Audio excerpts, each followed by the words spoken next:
আসসালামু আলাইকুম, hello everyone. আজকে যে ভিডিওটা নিয়ে আসছি অতি দুঃখের সাথে জানাচ্ছি যে একটা মর্মান্তিক দুর্ঘটনা ঘটে গেছে। আর সেটা হলো আমাদের 2 নং বন্দবিলা ইউনিয়নের বন্দবিলা গ্রামের সোহান, সে কারেন্ট শট খেয়ে জায়গায় স্পটে মারা গেছে। সেটা একটু দেখান ভালো করে কিভাবে কারেন্ট শটটা খেলো। এই যে এই জায়গাতে এই জায়গায় যে ছিলিয়ে গেছে, এই জায়গাতে মনে করেন এই যে টিলারের যে ফালটা আছে সেই ফালে অলরেডি বেঁধে গেছে, গিয়ে কভারের যে তার সেটা কেটে গেছে। তারপরে সন্দেহকে কারেন্ট হওয়াতেই কিন্তু সে জায়গায় স্পটে মারা গেছে। কালকে জলে পড়ে গেছে, এটা তো মারাত্মক অবস্থা। এই যে এই জায়গাতে এই দেখো কি গেছে না, এই জায়গাতে যে সিরিয়াস ওই জায়গায় এই যে নাটে জড়া রয়েছে। ও কালকে তো ভিডিওটি সবাই সম্পূর্ণ দেখবেন আর বেশি বেশি শেয়ার করে দিবেন, যাতে করে সবাই সতর্ক হতে পারে এ বিষয়ে।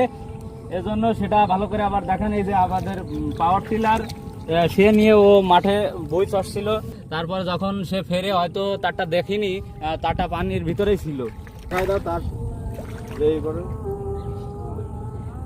সাবধান, আসলে কি বলবো বলার ভাষা নাই। হয়তো সে দেখতে পারে নাই যে পানির নিচে তারটা ছিল, যার কারণে সে জায়গায় মারা গেছে। কিভাবে মারা গেল দেখেন, ফালে বেঁধে গেছে তারটা, ফালে বাঁধার সাথে এই কারেন্ট হয়ে গেছে। মনে করেন যে পুরো বডিটাই কারেন্ট হয়ে গেছে, যার কারণে সে কারেন্ট শর্ট খেয়ে আবার পানি ছিল, এর কারণে কিন্তু সে জায়গায় স্পট ডেড হয়ে গেছে। আর তার জন্য দোয়া করি, আল্লাহ যেন তাকে জান্নাতুল ফেরদাউস দান করুন। আর সবাই তার জন্য দোয়া করবেন। আর আমরা বেশি বেশি সতর্ক হব, যাতে করে এই দুর্ঘটনা আর কারণ না হয়। একটি দুর্ঘটনা সারা জীবনের কান্না। আসলে আমরা যারা এরকম সাইড লাইন নিই, এই সাইড লাইন নিয়ে থেকে বিরত থাকি। ছিঁড়ে যাওয়া মাত্রই তো, আর এই সমস্ত জায়গাতে কারেন্ট ছিল না।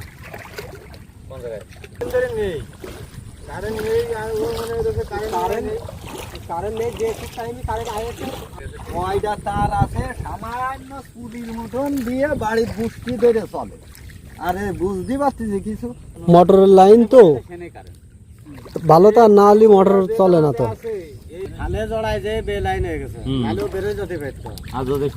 আজকের যে দুর্ঘটনাটা, এটা বন্দবিলে ইউনিয়নে না, বন্দবিলে না, সারা বাংলাদেশে সারা পৃথিবীতে এরকম দুর্ঘটনা ঘটতে পারে। এই দুর্ঘটনা থেকে বিরত থাকুন সবাই। আর ভিডিওটা লাইক কমেন্ট শেয়ার করে দেবেন, অন্যকে দেখার সুযোগ করে দিবেন। সবাইকে দেখার সুযোগ করে দেবেন এবং লাইক কমেন্ট শেয়ার করে দেবেন। আপনাদের কাছে এইটুকু